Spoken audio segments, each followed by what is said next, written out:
The world remembers the roar of Madison Square Garden, the thunder of two men who refused to fall, and the impossible sight of a cruiserweight standing over the wreckage of men 3 times his size.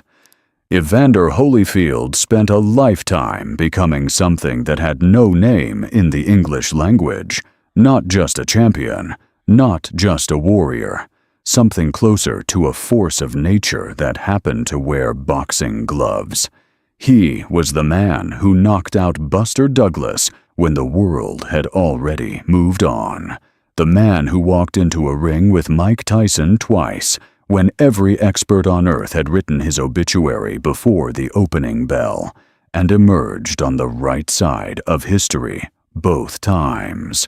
The man who unified the heavyweight division not once, but across multiple eras, defying age and physics, and the quiet devastation of a body that had absorbed more punishment than any human frame was designed to hold. But between what Evander Holyfield was and what Evander Holyfield is today, there is a distance that no highlight reel can bridge. Because the man who once stood at the absolute summit of the most brutal sport on earth is now living a reality that would break the hearts of the millions who cheered his name. The fortune is gone. The marriages are ruins. The children he fought to provide for are scattered across a life he can no longer fully hold together. And the brain that once processed the movements of the most dangerous men alive is now paying the final installment on a debt 30 years in the making. What is happening to Evander Holyfield right now is genuinely hard to watch. Before we go further, take a moment to honor a man who gave everything the sport asked of him and then gave more, because this story deserves to be told with the respect it has never fully received. Evander Holyfield was born on October 19, 1962, in Atmore, Alabama. He was the youngest of 9 children in a household where survival was not a metaphor but a daily calculation. His mother, Annie Laura Holyfield, moved the family to Atlanta, Georgia, settling in the Summerhill neighborhood, a place where poverty did not arrive occasionally. It lived there permanently. Boxing did not choose Evander Holyfield. Evander Holyfield chose boxing because boxing was one of the only doors that opened from where he was standing. He walked into the Warren Memorial Boys Club at the age of 7 and began training under a coach named Carter Morgan. What Morgan saw in that small, serious boy was not just physical potential. It was something rarer, a willingness to endure discomfort without flinching, a refusal to interpret pain as a signal to stop. He grew up in a world that offered no guarantees, no safety nets, no inheritance, only the daily instruction that if you wanted something, you had to go and take it with your own hands. That instruction would define every significant moment of his life, inside the ring and far outside of it. By the time Holyfield reached the 1984 Los Angeles Olympics, the boxing world already understood that something unusual was standing in front of them. He won a bronze medal under circumstances that the judge's decision robbed him of a gold, a disqualification in the semifinal that remains one of the most disputed calls in Olympic boxing history. Most young fighters absorb that kind of injustice and let it hollow them out. Holyfield absorbed it and used it as fuel. He turned professional in 1984 and began his ascent through the cruiserweight division with a methodical precision that was almost frightening to watch. He was not reckless. He was calculated. He studied opponents with the patience of a man who understood that the fight was always won before the first bell. By 1988, he had unified the cruiserweight division, holding every major title the weight class offered. He was the undisputed champion of the world. And then he did something that the boxing establishment told him was impossible. He moved up to heavyweight. The cruiserweight, who stood 6'2" and competed around 190 pounds, was walking into a division built for giants. The critics were unanimous. The body was too small. The frame was too light. The punishment that heavyweights delivered would eventually expose what they called his physical limitations. What those critics failed to understand was that Evander Holyfield had never once accepted a limitation that someone else had assigned to him. On October 25, 1990, Holyfield walked into the ring in Atlantic City to face Buster Douglas, the man who had shocked the world by knocking out an undefeated Mike Tyson 8 months earlier. Douglas arrived as a 4-1 favorite. He arrived overweight, poorly conditioned, and carrying the invisible burden of a man who had already peaked without fully understanding it. Holyfield knocked him out in the 3rd round. The win was decisive, but it was what came next that truly established who Evander Holyfield was.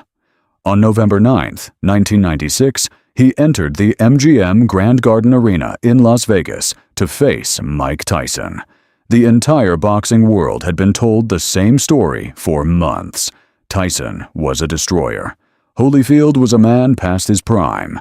The fight was expected to be a demolition, a formality dressed up as a contest. What happened instead was one of the greatest upsets in the history of the sport. Holyfield fought with a composure and intelligence that neutralized everything Tyson brought into the ring. He knocked Tyson down in the 10th round and stopped him in the 11th. The rematch on June 28, 1997, delivered the most infamous moment in boxing history. Tyson bit off a piece of Holyfield's ear in the 3rd round. The fight was stopped. Holyfield stood in the center of the ring, bleeding, and the image of his reaction, controlled, dignified, furious but measured, captured something essential about the man. Even in the middle of an act that had no precedent in championship boxing, Holyfield retained a composure that most human beings could not manufacture in that moment. He had become something beyond a champion. He had become a symbol of perseverance, of dignity under pressure, of the human capacity to endure things that should not be endurable. But symbols do not protect you from what comes next. And what came next for Evander Holyfield was a series of decisions that would slowly dismantle everything the ring had built. There is a specific cruelty in how boxing treats its great men. The sport does not announce its departure clearly. It does not send a formal notice that the reflexes have slowed, that the chin has softened, that the brain can no longer process incoming information at the speed it once could. It simply begins sending a different kind of message. And those messages arrive through the fists of opponents. After the Tyson fights, Holyfield continued. He fought Lennox Lewis twice, in 1999 and again in 2000. The first fight ended in a controversial draw that most observers at ringside believed Lewis had won clearly. The rematch was a loss by unanimous decision. For the first time in his career, the limitations the critics had always predicted began to appear. He was 37 years old. His body had absorbed the equivalent of a lifetime of trauma in less than 20 years. And still, he continued. The fights that followed should not have happened. Not because Holyfield was unwilling, but because the sport has no mechanism to protect a man from his own refusal to accept what his body is telling him. He fought well past the age when any doctor examining him honestly would have recommended retirement. He took losses that damaged not just his record, but the physical architecture that had made him great. By the time his final professional fight occurred in 2011, Holyfield was 48 years old. He had fought professionally for 27 years. The cumulative damage of that journey was not something that would reveal itself all at once. It would reveal itself slowly, over years, over decades, in ways that had nothing to do with boxing. At his peak, Evander Holyfield earned over $200 million from boxing. That number is not a misprint. $200 million, generated through years of title fights, pay-per-view records, and a career that produced some of the highest-grossing events in the history of the sport. By 2008, he had lost it all. The details of how $200 million disappears are not simple. They involve a combination of decisions that individually might appear reasonable and collectively become catastrophic. An enormous estate in Fayetteville, Georgia, reportedly one of the largest private homes in the entire state, with maintenance costs that consumed money at a rate few businesses could sustain, child support obligations spread across multiple relationships, and 11 children that represented a fixed financial burden regardless of what his income was doing. Advisors and managers who either failed him or helped themselves to portions of what he generated. Business ventures that did not produce what they promised, and a fundamental belief shared by too many athletes who grow up with nothing, that the money would simply continue. In 2008, the mansion was foreclosed. The man who had earned $200 million was facing eviction from a property he had built to be the physical monument of everything he had achieved. The image of that foreclosure notice attached to a house of that size contained a kind of tragedy that was almost impossible to look at directly. He was 45 years old, the money was gone, and the only skill he had ever been paid for at a serious level was the one skill that his body was increasingly unable to provide. What is happening to Evander Holyfield right now is not something he discusses openly. It is something that emerges in glimpses, in the way he moves, in the way he speaks, in the pauses that appear in conversations where there were no pauses before. The medical reality for a man who fought professionally at the highest level for 27 years, who absorbed the punches of the most powerful heavyweights of multiple generations, is not a mystery to the neurologists who study what boxing does to the human brain over time. The condition known as chronic traumatic encephalopathy has been documented in former fighters who showed symptoms that mirror what observers have noted in Holyfield in recent years. Slowed speech, difficulty with complex recall, a presence that feels different from the sharp, focused man who once dissected opponents with the precision of a surgeon. In 2021, Holyfield was allowed to return to the ring for an exhibition against former UFC champion Vitor Belfort. The fight was stopped in the first round. What was visible to anyone watching was not a man who had been beaten by a superior opponent.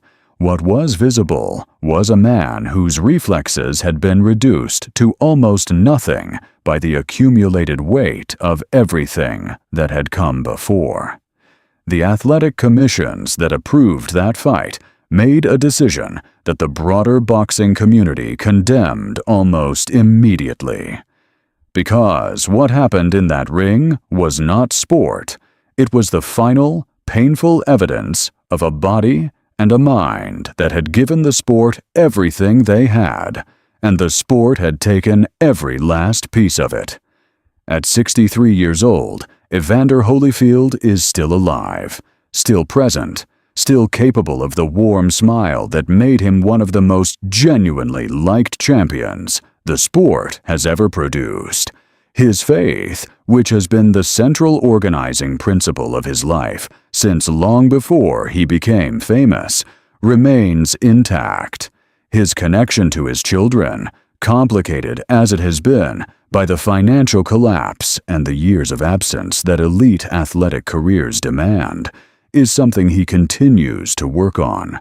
But the man who stands in 2026 is carrying a weight that no championship belt ever prepared him for. The weight of a body that fought too long.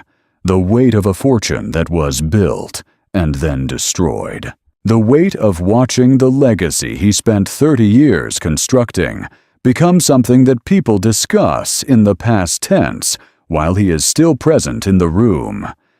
He deserved better than what the sport ultimately gave him in return for everything he provided it.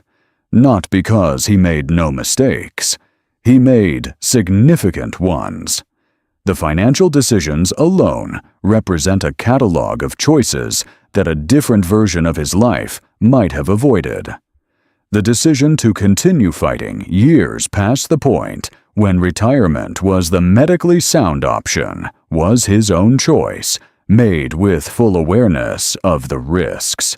But the sport itself, the promoters who continued to schedule him, the commissions who continued to license him, the television networks who continued to broadcast him, shares a responsibility for where Evander Holyfield stands today that has never been fully acknowledged. He gave boxing everything: his body, his health, his prime years, his financial security. 30 years of Tuesday mornings in a gym before anyone else arrived, and Saturday nights under lights that the rest of the world watched on television.